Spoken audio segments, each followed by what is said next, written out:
Okay, so today's topic is income from house property. This is the second head of income.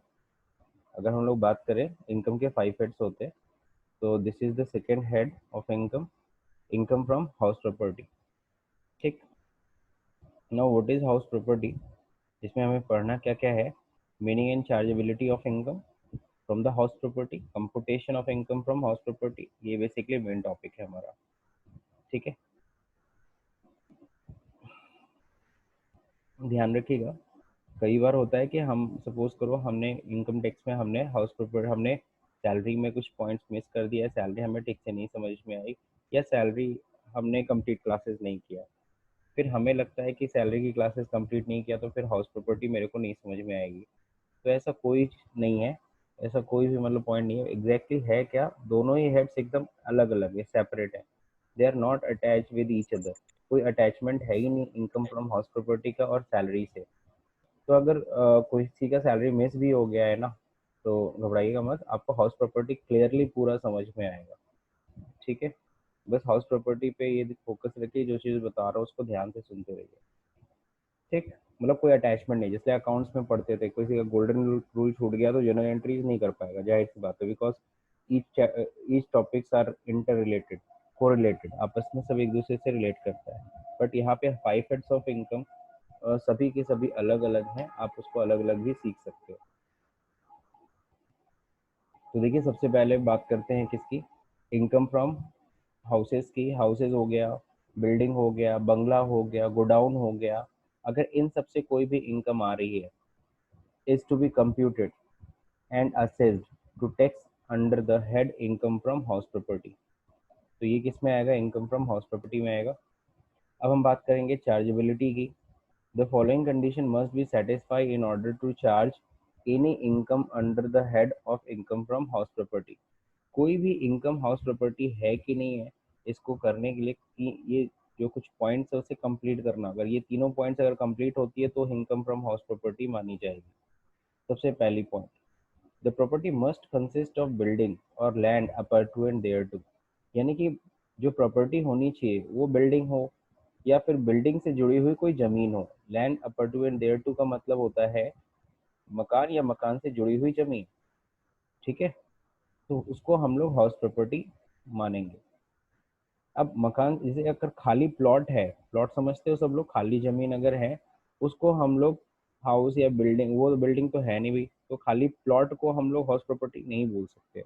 लेकिन हाँ, मकान से जुड़ी हुई जमीन, जैसे सपोज करो कोई घर है, उसके सामने लॉन का एरिया है काफी बड़ा, तो वो बिल्कुल वो हाउस प्रॉपर्टी का हिस्सा माना जाएगा. जैसे कि आप लोग देखो, आप लोग जहाँ इंस्टीट्यूट में जहाँ पढ़ाई करते हो तो वहाँ पे देखो वो पार्किंग का एरिया, तो पार्किंग जो है ना वो किसी के घर में है ना पार्किंग, तो घर के आगे उसके पास बहुत बड़ा जमीन है, तो उसने वो उसके मकान से जुड़ा हुआ जमीन है, तो वो हाउस प्रॉपर्टी की इनकम आएगी. यानी कि भाई उस पार्किंग का फिर रेंट देते हैं ना हम लोग, तो जो रेंट जो देते हैं वो रेंट उसके लिए क्या हो गई, इनकम फ्रॉम हाउस प्रॉपर्टी में आएगी. अब हम लोग बात करेंगे, the assessee must be the owner of the property. Assessee क्या होना चाहिए, उस प्रॉपर्टी का ओनर होना चाहिए. पहला नंबर पॉइंट सबको समझ में आ गया, प्रॉपर्टी में बिल्डिंग होनी चाहिए या बिल्डिंग से जुड़ी हुई कोई जमीन. दूसरा number, assessee must be the owner of the property. जो असेसी है, जो टैक्स पेयर है, उस मकान का क्या होना चाहिए, वो ओनर होना चाहिए, किराएदार नहीं होना चाहिए. अगर तुम किराए पे मकान लेकर के फिर उसे किराए पे उठाते हो फर्दर, तो भाई वो हाउस प्रॉपर्टी इनकम नहीं होगी, वो तो अदर सोर्स की इनकम में चली जाएगी. ठीक है, लेकिन प्रॉपर्टी आप ही की है, आप वो किराया ले रहे हो, तो आपके लिए हाउस प्रॉपर्टी इनकम बनती है. Now third point, the assessee must not use the property for the purpose of business and profession carried on by him. उस प्रॉपर्टी का आप किसी भी तरीके से अपने बिजनेस या प्रोफेशन में यूज ना कर रहे हो. ठीक है, अगर आप अपने उस प्रॉपर्टी का यूज अपने बिजनेस या प्रोफेशन में यूज कर रहे हो, तब फिर इनकम फ्रॉम हाउस प्रॉपर्टी वहाँ जनरेट नहीं हो सकती, यानी इनकम फ्रॉम हाउस प्रॉपर्टी आप नहीं दिखाओगे. क्यों नहीं दिखाओगे, इसका भी एक रीज़न है. देखो, इनकम टैक्स ने साफ साफ कहा है, जब आप अपने बिजनेस एंड प्रोफेशन में दिखा रहे हो उसका, यार बिजनेस या प्रोफेशन में अपना यूज़ कर रहे हो उस मकान को, तो आप बिजनेस की इनकम दिखाओगे ना. दैट वाज एनफ, मतलब वही, सो दैट इज एनफ, उतना काफ़ी है. अब आपको उसको अलग से हाउस प्रॉपर्टी इनकम दिखाने की ज़रूरत नहीं है. कहने का मतलब सर 3 पॉइंट में क्या क्या पॉइंट है जल्दी से कवर करते हैं. सबसे पहला नंबर, बिल्डिंग होना चाहिए, बिल्डिंग से जुड़ी कोई ज़मीन होनी चाहिए. The assessee must be the owner of the property, assessee उस प्रॉपर्टी का ओनर होना चाहिए। थर्ड नंबर, असेसी उस प्रॉपर्टी को किसी भी तरीके से अपने बिजनेस या प्रोफेशन में यूज ना कर रहा हो। तब अगर ये तीनों पॉइंट कंप्लीट होती है तब income from house property head की इनकम में भी आएगी। तो इनकम फ्रॉम हाउस प्रॉपर्टी के लिए तीनों पॉइंट यानी तीनों कंडीशन शुड बी कंप्लीटेड। अब कुछ हेल्पफुल टिप्स हैं जो हम लोग समझेंगे। From the above it is clear that the following income shall not be charged to the income from house property. ऊपर के ये तीनों पॉइंट से आपको ये समझ में आ गया होगा कि ये जो नीचे दी गई इनकम है वो इनकम फ्रॉम हाउस प्रॉपर्टी में नहीं आ सकती। Rental income from any vacant land not consisting any building. अगर तुम कोई खाली ज़मीन है तुम्हारी और तुम उस खाली ज़मीन से अगर सपोज करो उससे कोई रेंटल इनकम जनरेट कर रहे हो, वो इनकम फ्रॉम हाउस प्रॉपर्टी में नहीं आती है। वो किस में आएगी? जैसे बताओ वो किस में आएगी? वो अदर सोर्स की इनकम में आएगी। वो इनकम फ्रॉम हाउस प्रॉपर्टी नहीं है क्योंकि वो ज़मीन है, वो घर तो है नहीं। और यहाँ पे हाउस प्रॉपर्टी का नियम कहता है कि हाउस का होना ज़रूरी है। हाउस या हाउस से जुड़ी हुई कोई ज़मीन, जैसे मान लो आप ही का है कोई लैंड था, कोई खाली प्लॉट है आपने खरीद रखा है। मान लो कोई बाबा जी है, उनको सत्संग करना था एक हफ्ते के लिए, तो उन्होंने बोला सर ज़मीन आपकी सही है, यहाँ पे मैं सत्संग कर लूँ। तो आपने कहा ठीक है सर, इतना भाड़ा दे दो। तो उसने क्या किया, 7 दिन का तुम्हें भाड़ा दे दिया। वो जो भाड़ा तुम कमाए हो ना, वो अदर सोर्स की इनकम है, हाउस प्रॉपर्टी की इनकम नहीं है। तो मेरे ख्याल से ये सबको समझ में आ गया होगा। Now second point, where the assessee sublet any property. अगर कोई असेसी सबलेट करता है, सबलेट का मतलब क्या होता है? सबलेट का मतलब होता है मैं किराए पे लेकर के फिर से उसको किराए पे उठा रहा हूँ। अगर कोई किराए पे लेकर के मकान फिर से उसको उठाता है, वैसे तो लेट आउट आपने सुना होगा, लेट आउट शब्द यूज किया जाता है। लेट आउट मतलब किराए पे उठाने के लिए, और सबलेट का मतलब कोई किराए पे लेकर के उसको फिर से किराए पे उठाता है। Where assessee is not the owner of the property. जो किराए पे उठा रहा है ना जगह, वो उस प्रॉपर्टी का ओनर नहीं है, बट इज हिमसेल्फ अ टीनेंट। वो खुद एक टीनेंट है। टीनेंट मतलब होता है किराएदार, है ना। And again let out the property to another person. और वो क्या करता है, खुद किराएदार है, उसको फिर से किसी और को किराए पे उठा देता है। एंड डिराइव रेंटल इनकम, और रेंटल इनकम कमा रहा है। तो ये अदर सोर्स की इनकम है, ये हाउस प्रॉपर्टी इनकम नहीं हो सकती क्योंकि assessee is not the owner of the property. तो ये तीनों कंडीशन में से पहला कंडीशन तो कंप्लीट ही नहीं हो रही, सॉरी सेकंड कंडीशन कंप्लीट ही नहीं हो रही है। तो अगर तीनों पॉइंट कंप्लीट होगा तभी हाउस प्रॉपर्टी इनकम जनरेट हो सकती है। तो मेरे ख्याल से आपको ये सारे पॉइंट समझ में आ रहे हैं। थर्ड पॉइंट और है, तो थर्ड पॉइंट जरा देख लेते हैं। Where the property is let out for the benefit of the business, है ना। अगर आपने प्रॉपर्टी अपने बिजनेस के लिए, अगर अपने बिजनेस के बेनिफिट या अपने बिजनेस के लिए यूज कर रहे हो, तो अगेन हाउस प्रॉपर्टी इनकम नहीं होगी। तो ये 3 पॉइंट मेरे ख्याल से सबको समझ में आ गए। Vaishnavi, Yes, sir. कहीं Yes, कोई sir. दिक्कत है इसमें? No, sir. तो 3 कंडीशन कंप्लीट होने चाहिए। पहला नंबर, प्रॉपर्टी क्या हो भाई, हाउस प्रॉपर्टी होनी चाहिए या उससे जुड़ी हुई कोई जमीन होनी चाहिए, बिल्डिंग या बिल्डिंग से जुड़ी हुई जमीन। Assessee is the owner of the property. Assessee must not used the property for the purpose of business and profession. So this point I think clear हो गया। अब इस पॉइंट क्लियर होने के बाद अब आगे बढ़ते हैं हम लोग। अब हम लोग को ये समझना होगा, what is the meaning of house property. The term house property does not mean that the property must be let out for residential purpose only. अब हाउस प्रॉपर्टी का मतलब ये नहीं कि उस प्रॉपर्टी को तुम रेसिडेंशियल पर्पस के लिए तुम यूज कर रहे हो। और कॉमर्शियल बिल्डिंग भी होती है, जैसे लाइक अगर हम गोरखपुर की बात करें, जैसे बलदेव प्लाजा है, मंगलम टावर है, सिटी मॉल है, एडी टावर है या एडी बिल्डिंग है ना। Next, office Yes, building sir. हो गया, वेयर हाउसेज हैं आपके, गोडाउन है, are also covered there in, है ना। तो हाउस प्रॉपर्टी में क्या आता है, हाउस प्रॉपर्टी में सिर्फ रेजिडेंशियल बिल्डिंग नहीं आती है, कॉमर्शियल बिल्डिंग भी आती है, ऑफिस बिल्डिंग भी आती है, वेयर हाउसेज भी आते हैं। मान लो मेरी कोई मान लो मैंने गीडा में बहुत बड़ा वेयर हाउस ले रखा है, मैं वेयर हाउस भाड़े पे देता हूँ, है ना। तो जाहिर सी बात है उससे मैं अगर कुछ कमा रहा हूँ तो वो भी मेरी हाउस प्रॉपर्टी की इनकम ही है। ठीक है। कॉमर्शियल बिल्डिंग बलदेव प्लाजा का जो ओनर है उसको अगर अपने जितने शॉप से इनकम आ रही है, रेंटल इनकम, वो कौन सी इनकम है? हाउस प्रॉपर्टी इनकम है। House property sir. ठीक है। और सर वो जो गेस्ट हाउस वगैरह होता है वो भी है हाउस प्रॉपर्टी? देखो गेस्ट हाउस जो होता है, या वो सब होटल के सीरीज में चले जाएंगे। तो होटल हो गया, गेस्ट हाउस हो गया, या इस तरह के जितने भी इंस हो और गए। सर मैरिज हॉल वगैरह? हाँ, ये सब वो लोग देखो सिंपल से वो भी रेंटल लेते हैं, भाड़ा तो वो भी लेते हैं, लेकिन जाहिर सी बात है वो हाउस प्रॉपर्टी इनकम में नहीं दिखाएंगे। वो किस में दिखाएंगे? वो पीजीबीपी में दिखाएंगे, because that is their business.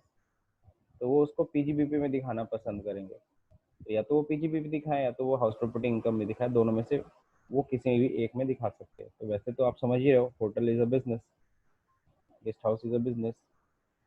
Yes sir. ठीक है। Now, property in foreign country is also taxed under the head income from house property. Suppose करो तुम्हारी प्रॉपर्टी है जापान में, और जापान में भी तुम्हारा सपोज करो एक घर है, उसको तुमने किराए पे दे रखा है, उससे तुम्हारी रेंटल इनकम आती है। तो देखो यहाँ पे साफ साफ कहा गया, इनकम टैक्स ने साफ साफ कहा है कि भैया प्रॉपर्टी कहीं भी हो, अगर आप उससे रेंट कमा रहे हो तो वो आपकी हाउस प्रॉपर्टी इनकम है। यानी कि सपोज करो आपका इंडिया में भी कोई बिल्डिंग है और आपका जापान में भी बिल्डिंग है, वहाँ से भी रेंट आ रहा है, यहाँ से भी रेंट आ रहा है, तो दोनों ही रेंट क्या होगी? इनकम फ्रॉम हाउस प्रॉपर्टी होगी। जबकि यहीं अगर अपोजिट, अगर हम एक इनकम की बात करें, एक एग्रीकल्चरल इनकम होती है। आप सभी को पता है एग्रीकल्चरल इनकम पूरी तरह से क्या है? एग्रीकल्चर इनकम पूरी तरीके से एग्जेम्प्ट होती है। एग्रीकल्चर इनकम पूरी तरह से एग्जेम्प्ट है, ध्यान रहे। लेकिन अब एग्रीकल्चर इनकम तो एग्जेम्प्ट है, लेकिन यहाँ पे एग्रीकल्चर इनकम एग्जेम्प्ट होता है, लेकिन इनकम टैक्स ने साफ साफ कहा है कि वो agriculture land should be in India. वो कहाँ होनी चाहिए? इंडिया में होनी चाहिए। अगर आपका एग्रीकल्चर लैंड नेपाल में है और नेपाल में खेती कर रहे हो, उससे कुछ इनकम आ रही है, then that income will be taxable in India. वो यहाँ पे टैक्सेबल है, वो एग्जेम्प्ट नहीं है। तो एग्रीकल्चर इनकम एग्जेम्प्ट होगा, लेकिन उसके लिए ज़रूरी है कि वो एग्रीकल्चर लैंड कहाँ हो? इंडिया में। लेकिन हाउस प्रॉपर्टी में ऐसा नहीं बोलता है। हाउस प्रॉपर्टी में साफ साफ बोला कि हाउस प्रॉपर्टी चाहे इंडिया में हो चाहे फॉरेन में हो, अगर आप उससे किराया मिल रहा है आपको, तो वो इनकम फ्रॉम हाउस प्रॉपर्टी में आएगी। तो मेरे ख्याल से ये पॉइंट भी आपको समझ में आ गया। हाउस प्रॉपर्टी टर्म्स का मतलब हम लोग समझ रहे थे। हाउस प्रॉपर्टी में कुछ भी हो सकती है, वो रेजिडेंशियल बिल्डिंग हो सकती है, ठीक है, कॉमर्शियल बिल्डिंग हो सकती है, ऑफिस बिल्डिंग हो सकती है, वेयर हाउस हो सकता है। प्रॉपर्टी चाहे वो फॉरेन में हो, कोई टेंशन नहीं है। अब हाउस प्रॉपर्टी में देखो एक छोटा सा पिक्चर बना हुआ है, यहाँ पे बनाया गया ग्राफ में समझाया गया। हाउस प्रॉपर्टी दो तरह की होती है। पहला नंबर हाउस प्रॉपर्टी जो है वो क्या है? एक minute.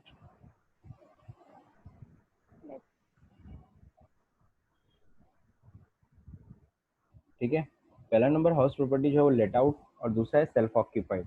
Now what is let out house property, what is self occupied? सबको पता है। अगर हम बात करें सेल्फ ऑक्यूपाइड की, सेल्फ ऑक्यूपाइड मतलब जिसमें हम खुद रह रहे हैं, हम उसको भाड़े पे नहीं दिए। और लेट आउट का मतलब जिसको, जैसा मकान जिसको हमने क्या कर रखा है, लेट आउट मतलब कि भाड़े पे उठा रखा है। तो दो तरह की हाउस प्रॉपर्टी हो सकती है तुम्हारी। या तो तुम सेल्फ ऑक्यूपाइड हो, या तो उस मकान में तुम खुद रह रहे हो, या तो तुमने उसको क्या कर रखा है, तुमने उसे लेट आउट कर रखा है, यानी कि भाड़े पे उठा रखा है। ठीक, इस पे और आगे जाके और अच्छे से डिस्कशन करना है। ठीक है, अब जरा ध्यान रखिएगा, computation of income from house property. Now what is the computation of income from house property? Computation करते कैसे हैं? तो इसमें दो चीजें हैं, एक लेट आउट हाउस प्रॉपर्टी और सेल्फ ऑक्यूपाइड हाउस प्रॉपर्टी। अगर हम सेल्फ ऑक्यूपाइड के बारे में थोड़ा सा और डिस्कस करें, तो ये मैं आपको बता सकता हूँ, अगर तुम किसी मकान में खुद रह रहे हो, उसको तुमने भाड़े पे नहीं उठाया है, तो इसका मतलब है तुम उससे कुछ इनकम जनरेट कर रहे हो क्या? आई थिंक कुछ भी इनकम जनरेट नहीं कर रहे हो। तो इसलिए सेल्फ ऑक्यूपाइड हाउस अगर है तो उसकी वैल्यू नील होती है। वैल्यू नील का मतलब क्या है? आप उससे कुछ भी कमा नहीं रहे।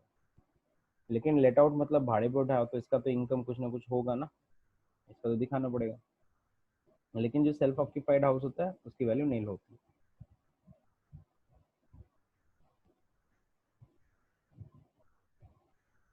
अब ये देखें आप, computation of income from house property. Income from house property is computed in the following veg. तो यहाँ देखो कंपुटेशन समझाया है, दो तरह की house property, let out and self occupied. तो चलिए इसको हम लोग अपने तरीके से समझते हैं।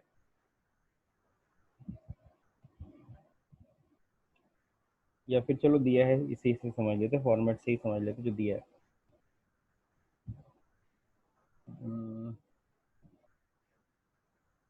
लेकिन चलो छोड़ो, इसमें उतना अच्छे से नहीं है तो अपने हम लोग फॉलो ही कर रहे हैं।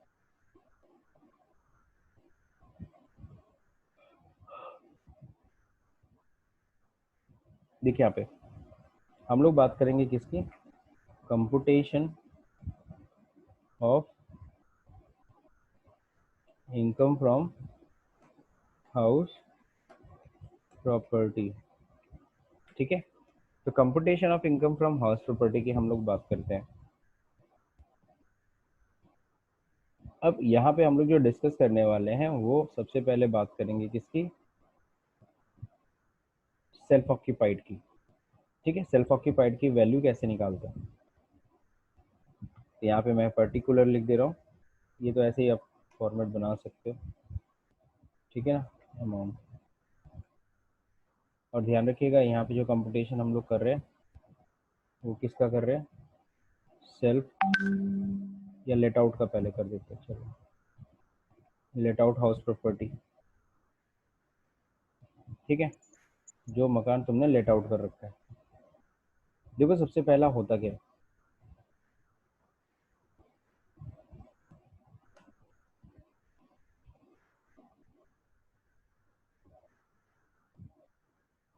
सबसे पहले हम लोग को दिखाना था मकान की जीएवी। जीएवी मतलब होता है ग्रॉस एनुअल वैल्यू। सवाल तो सर ग्रॉस एनुअल वैल्यू क्या होती है, सबसे पहले तो यही क्वेश्चन उठता है। तो सिंपल लैंग्वेज में मैं समझा रहा हूँ, what is gross annual value. Gross annual value का मतलब होता है मकान की इनकम कमाने की कैपेसिटी। आपके मकान की जो इनकम कमाने की जो कैपेसिटी होती है उसी को हम लोग क्या कहते हैं, ग्रॉस एनुअल वैल्यू। यानी कि आपके मकान से कितना कमाया जा सकता है ये बताता है क्या, ग्रॉस एनुअल वैल्यू। तो ग्रॉस एनुअल वैल्यू कैसे निकालते हैं ये भी आगे हम देखेंगे। सबसे पहली चीज़ तो आपको यही है कि आपको अपने बिल्डिंग की ग्रॉस एनुअल वैल्यू आपको क्या करनी है, शो करनी है। ठीक है, जो भी हो। फिर आपको सभी को पता है, आप सभी को क्या देना पड़ता है, म्यूनिसिपल टैक्सेस देने पड़ते हैं। सर म्यूनिसिपल टैक्स क्या होता है, म्यूनिसिपल टैक्स को आपको ऐसे कह सकते हो नगर निगम टैक्सेस जो होते हैं। जैसे आप गोरखपुर में अगर आप हो तो गोरखपुर नगर निगम है, तो गोरखपुर नगर निगम आपसे क्या चार्ज करता है, हाउस टैक्स चार्ज करता है। कोई भी नगर निगम म्यूनिसिपल कॉरपोरेशन जो होता है वो अपने जितने भी एरिया होता है उसका, उसके अंदर जितने भी मकान आते हैं सबसे हाउस टैक्सेस वसूलता है। तो हाउस टैक्स जो लेता है ना वो बेसिकली क्या है, वो नगर निगम की इनकम है। तो अगर हमने सपोज करो हमने इतना किराया कमाया कम अगर अपने मकान से, तो उस मकान पे मैंने खर्चा भी तो किया है, मैंने म्यूनिसिपल टैक्सेस भी तो दिए हैं, नगर निगम को टैक्सेस भी तो दिया है, सीवर टैक्सेस होते हैं।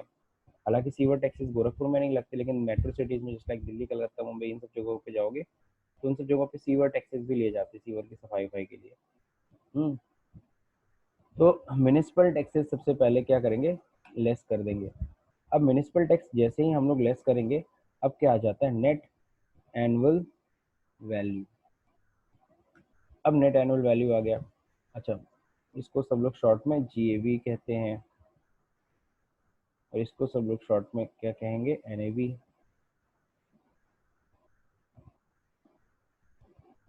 ठीक है, तो ये एनएवी आ जाएगा यहाँ पे।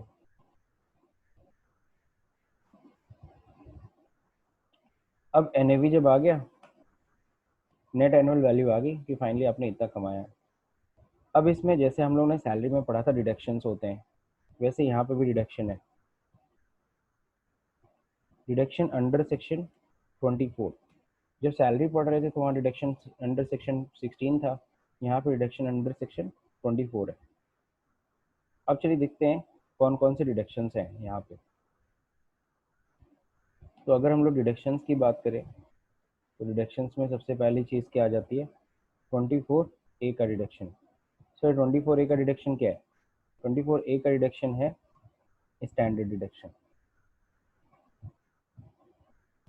जैसे याद होगा आप लोगों ने 16IA में पढ़ा था स्टैंडर्ड डिडक्शन, वहाँ कितना था, वहाँ 50,000 रुपीज़ था। अब यहाँ पे भी स्टैंडर्ड डिडक्शन है। अब स्टैंडर्ड डिडक्शन देखो यहाँ कैसे दिया जाता है, कई लोग इसको स्टैंडर्ड डिडक्शन बोलते हैं, कई लोग इसको स्टैट्यूटरी डिडक्शन भी कहते हैं।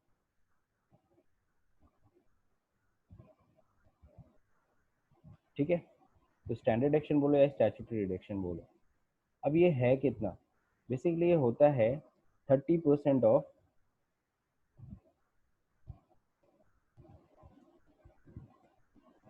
NAV, यानी NAV का 30%, वो तुम यहाँ पे लेस कर लेना।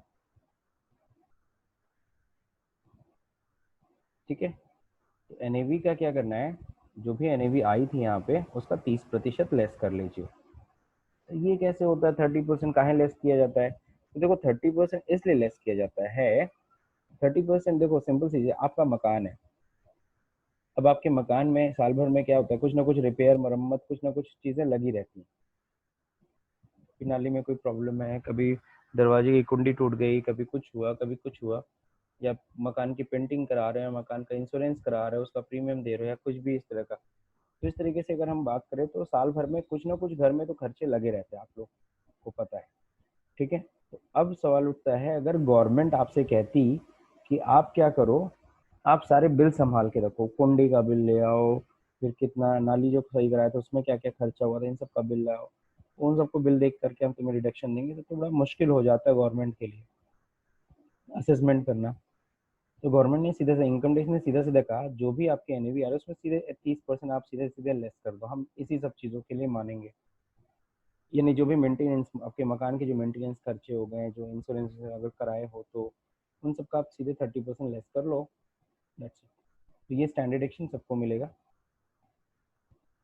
नाउ 24B, अब देखिए 24B में किसका रिडक्शन मिलता है। 24B में रिडक्शन जो मिलता है, सॉरी स्मॉल ए होगा ना,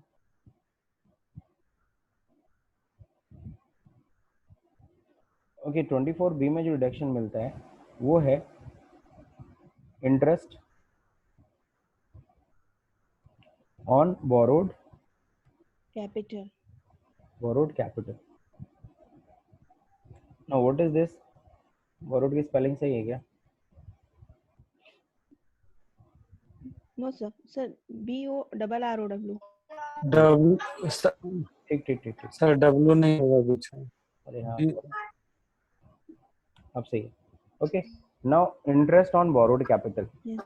हाँ, इंटरेस्ट ऑन बोरोड कैपिटल आप इसमें से लेस करें। Sir what is interest on borrowed capital, आपने उस हाउस प्रॉपर्टी को बनाने के लिए, जैसे ना आपने हाउस लोन लिया या लोन लोन लेकर के आपने उस मकान को बनाया था, तो अगर लोन लेकर के अगर आपने उसको बनाया था, तो जो भी उस लोन पे साल भर का इंटरेस्ट है, वो साल भर का इंटरेस्ट भी आप यहाँ पे क्या कर सकते हो, लेस कर सकते हो, है ना। लेस कर सकते, क्या करोगे, अगर तुमने अगर वो मकान लोन लेकर के बनाया हुआ है तो इंटरेस्ट ऑन होम लोन भी मैं लिख सकता था, लेकिन ये शब्द लिखा जाता है, इनकम टैक्स की टर्मिनोलॉजी है interest on borrowed capital, that's it. इतना लेस करने के बाद, ठीक है, अब जो आता है उसी को हम लोग कहते हैं क्या, taxable income from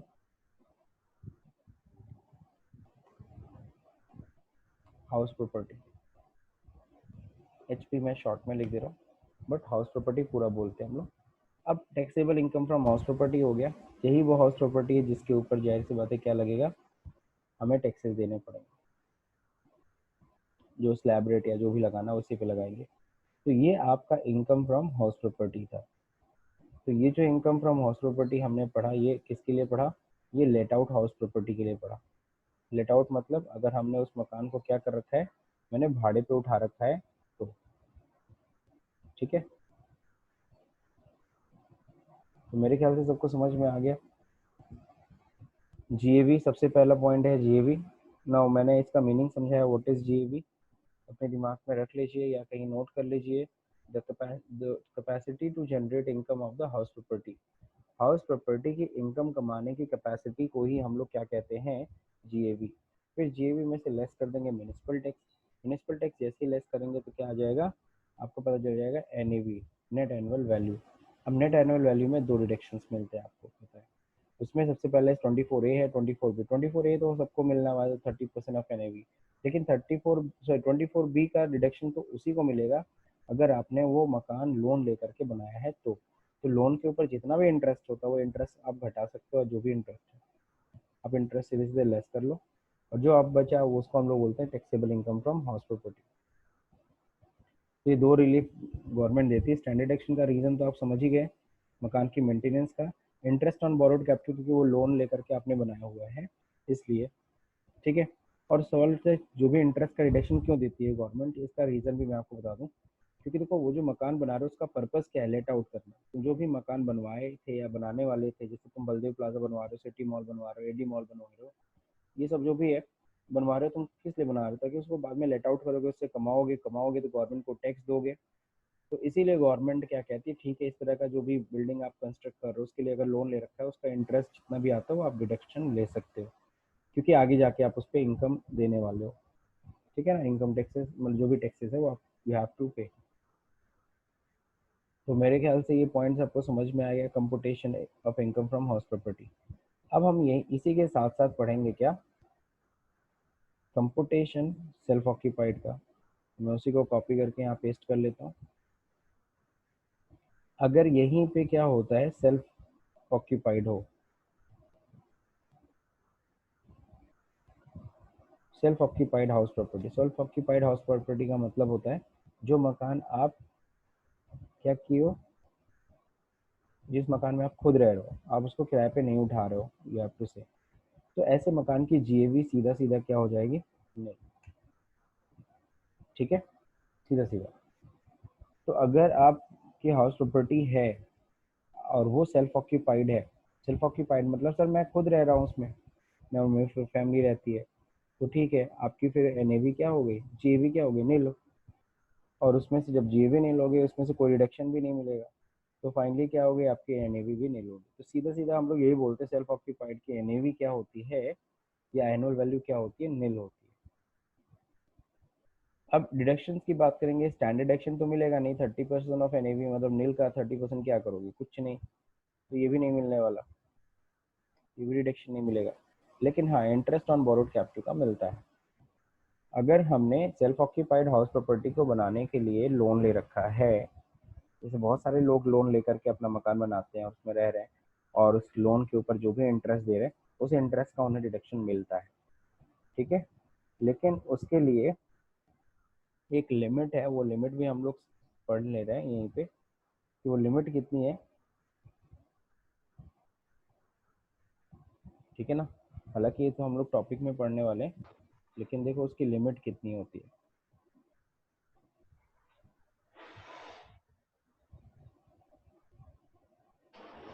interest on borrowed capital कितना, 2 लाख रुपीज़। तो 2 लाख रुपीज़ तक का अमाउंट क्या होता है, डिडक्शन मिलेगा, इससे ज़्यादा का डिडक्शन नहीं मिलेगा। तो यहाँ पे मैं लिख देता हूँ max limit is 2 lakh. 2 lakh से ज़्यादा का रिडक्शन नहीं मिलेगा, क्यों, क्योंकि मकान सेल्फ ऑक्यूपाइड है। अब सॉल्व तो सर ऐसा क्यों, ऊपर तो आपने कोई ऐसी लिमिट नहीं बताई, ना ना, ऊपर जो इंटरेस्ट ऑन बोरोड कैपिटल था क्योंकि लेट आउट का पर्पस था, लेट आउट मतलब आप भाड़े पे उठा रहे थे, उससे कमाओगे तो जितना भी टैक्स दोगे, तो इसलिए गवर्नमेंट वहाँ पे कहीं कोई लिमिट नहीं सेट करती लेट आउट में। लेकिन जैसे ही तुम सेल्फ ऑक्यूपाइड में आते हो, सेल्फ ऑक्यूपाइड में चूंकि खुद रह रहे हो, कुछ कमाओगे तो हो नहीं, उससे कमाओगे नहीं तो गवर्नमेंट को कोई टैक्स भी नहीं देने वाले हो। तो गवर्नमेंट ने कहा अब तुम महल बनाने के लिए करोड़ों रुपए लोन ले रहे हो, उससे क्या लेना देना, घूम फिर के उसमें रह रहे हो ना, किराए पे तो उठाओगे नहीं, कुछ कमाओगे नहीं। तो इसलिए गवर्नमेंट ने सेट किया कि भैया देखो मैक्सिमम 2 लाख तक की हम लोग डिडक्शन देंगे। यानी कि अगर self occupied income from house property की बात करें तो taxable income from house property क्या हो सकती है, नेगेटिव। भाई जब नील में से इंटरेस्ट को घटाओगे, मान लो 2 ही लाख रुपए का इंटरेस्ट रिडक्शन हो तो -2 लाख आएगा। अब सौरभता है, यानी कि sir income from house property यहाँ पे लिख रहे हैं, यहाँ तो लॉस हुआ ना, या इनकम कहाँ हुआ, यहाँ तो लॉस फ्रॉम हाउस प्रॉपर्टी होना चाहिए। तो एक चीज़ मैं आपको क्लियर कर दूँ, हम लोग को ऐसा लग रहा है कि लॉस फ्रॉम हाउस प्रॉपर्टी हम लोग लिखते नहीं है, यहाँ भले नेगेटिव है, नेगेटिव वैल्यू का मतलब ही होता है कि आपको क्या हुआ, अगर यहाँ नेगेटिव वैल्यू आ रही है तो नेगेटिव वैल्यू का मतलब ही है लॉस है। लेकिन कभी हम लिखते नहीं है, लिखते हमेशा है इनकम फ्रॉम हाउस प्रॉपर्टी, ये चीज़ क्लियर रखिएगा। गलती से यहाँ पे नेगेटिव और यहाँ पे लिख दे लॉस फ्रॉम हाउस प्रॉपर्टी, ना ना, लॉस फ्रॉम हाउस प्रॉपर्टी नहीं लिखते हैं, हम इनकम फ्रॉम हाउस प्रॉपर्टी लिखते हैं। और इनकम फ्रॉम हाउस प्रॉपर्टी अगर नेगेटिव है it means it loss, it means it loss, मतलब लॉस हुआ आपको सीधा सीधा। तो लेट आउट हाउस प्रॉपर्टी और सेल्फ ऑक्यूपाइड प्रॉपर्टी दोनों में डिफरेंस समझ में आ गया होगा, दोनों के कंपुटेशन में डिफरेंस है। सेल्फ ऑक्यूपाइड हाउस में मैक्सिमम डिडक्शन कितने का मिलता है, 2 लाख का, ठीक है। अब हम लोग बात करेंगे किसकी, अगर वापस नोट्स पे आ जाते हैं,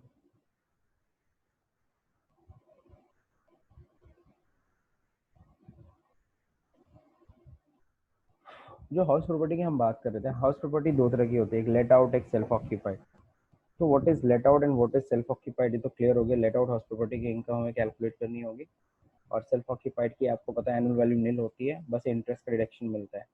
नील होने के बावजूद इंटरेस्ट का रिडक्शन आपको मिलता है सेल्फ ऑक्यूपाइड में, इस बात का ख्याल रखना है। अब सॉल्व होता है sir self occupied house property कितनी हो सकती है। सपोज करिए एक पर्सन के पास एक से अधिक हाउस प्रॉपर्टी है, more than a house property. मान लीजिए वैष्णवी जी हैं, वैष्णवी के ही मान लीजिए 4 मकान है, ठीक है। तो अगर इनके पास 4 मकान है, तो अब इसमें ये दिखाते हैं कि सब में हम ही लोग रहते हैं, एक में मेरा भाई रहता है, एक में हम रहते हैं, एक में मम्मी पापा रहते हैं, जो सभी ये दिखाने की कोशिश कर रहे हैं कि चारों मकान सेल्फ ऑक्यूपाइड है, चारों मकान में हम लोग रहते हैं। लेकिन ध्यान रखिएगा, अगर हम लोग बात करें फाइनेंशियल ईयर 18-19 की, है ना, तो तब तक क्या था, अभी तक क्या था कि दो हाउस प्रॉपर्टी, सॉरी एक हाउस प्रॉपर्टी को सेल्फ ऑक्यूपाइड माना जाएगा, बाकी को लेट आउट मान लिया जाएगा।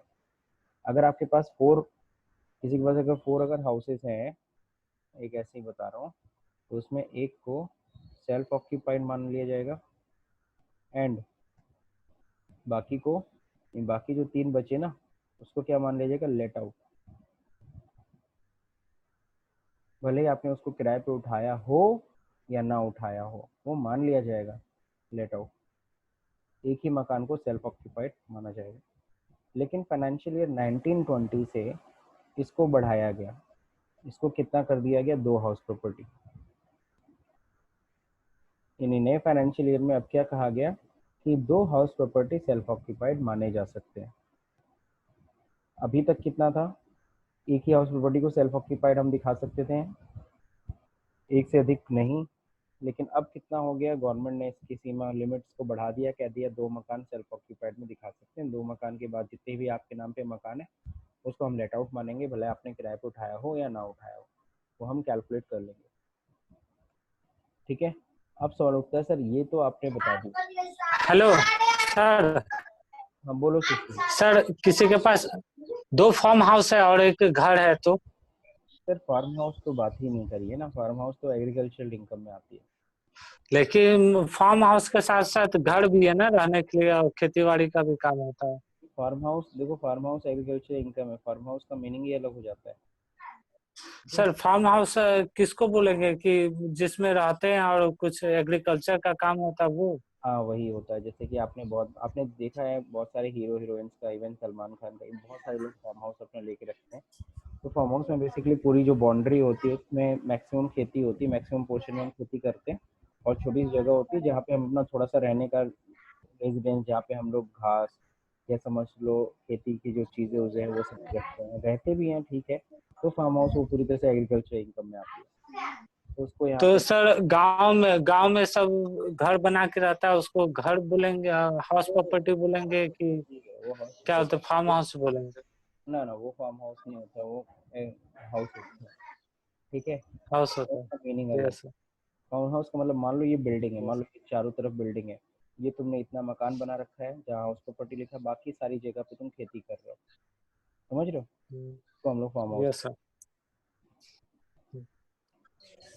The maximum portion of the land should be used in agriculture, है ना। अब देखें यहाँ पे computation of income from house property.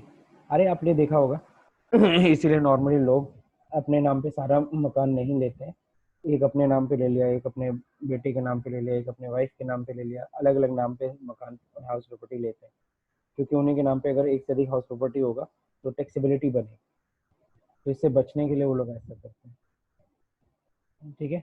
तो हम लोग ने कंपुटेशन पढ़ लिया है आज हम लोग फिर एक और चीज़ पढ़ेंगे, वो है GAV, gross annual value. Now what is gross annual value, computation of gross annual value, ये हम लोग को समझना है, क्योंकि देखो सबसे इंपॉर्टेंट है कंपुटेशन में, सबसे इंपॉर्टेंट है जीएवी। और जीवी का मतलब मीनिंग आपको बता रखा है, जीवी का मतलब क्या होता है, मकान के इनकम कमाने की कैपेसिटी। अगर लेट आउट है तब तो उसकी कुछ ना कुछ वैल्यू होगी, इनकम कमाने की कैपेसिटी। सेल्फ ऑक्यूपाइड प्रॉपर्टी है तब तो उसकी इनकम कुछ कमाई नहीं जा सकती, तो इसीलिए उसकी एनुअल वैल्यू क्या हो जाती है, नील हो जाती है। तो ग्रॉस एनुअल वैल्यू का मतलब हिंदी में समझ लीजिए मकान के इनकम कमाने की कैपेसिटी, इंग्लिश में भी समझ लीजिए the capacity to generate income of the property is known as gross annual value. ठीक है, अब gross annual value is most important. आपने ये कंपुटेशन बड़ा इतना सिंपल, जैसे हम लोग कहते हैं 5 हेड्स में सबसे सिंपल हेड है हाउस प्रॉपर्टी को समझना, क्योंकि इसमें तो सीधे जीवी निकालना है, जीवी में से फिर म्यूनिसिपल टैक्स लेस करना है, म्यूनिसिपल टैक्स में से जैसे म्यूनिसिपल टैक्स लेस करते हो नेट एनुअल वैल्यू आ जाती है। फिर इसमें स्टैंडर्ड एक्शन हम लोग लेस करते हैं 30% ऑफ एनएवी और इंटरेस्ट ऑन बोरोड कैपिटल, ये 2 डिडक्शन लेस करते ही हमारी इनकम फ्रॉम हाउस प्रॉपर्टी आ जाती है। अब यहाँ पे इन्होंने सेक्शंस नहीं एक्सप्लेन किया, लेकिन मैंने जब आपको यहाँ पे एक्सप्लेन किया तो मैंने यहाँ पे सेक्शंस बता दिए थे 24A 24B, और जो भी डिडक्शन है यहाँ पे 24 में आते हैं। तो इतना छोटा फॉर्मेट, इतना छोटा कंपुटेशन सोचो है। अब इसमें सबसे इम्पोर्टेंट है जीएवी होता है, अगर तुम जीएवी कैलकुलेट कर लिए तो इसे फटाक से कैलकुलेट हो जाएगा, लेकिन जीएवी ही नहीं कैलकुलेट कर पाओगे तो आपका हाउस प्रॉपर्टी कंप्यूट नहीं हो पाएगा। तो जीएवी का मीनिंग तो हम समझ गए, लेकिन जीएवी कैलकुलेट कैसे करते हैं, इसके लिए हम लोग को ये पढ़ना पड़ेगा, computation of gross annual value. अब computation of gross annual value के लिए हमें म्युनिसिपल वैल्यू का मीनिंग समझना होगा, फेयर रेंट का मतलब समझना होगा, what is fair rent, standard rent का मतलब समझना होगा, ठीक है ना, और एक्चुअल रेंट का मतलब समझना होगा। तो ये जब हम समझ पाएंगे तब जा करके हम लोग ग्रॉस एनुअल वैल्यू समझ पाएंगे। तो मेरे ख्याल से इसको हम लोग को ग्रॉस एनुअल वैल्यू कैसे कंप्यूट करते हैं इसको हम लोग कल कवर करेंगे। ठीक है, आज के लिए फिलहाल इतना ही है। Yes sir.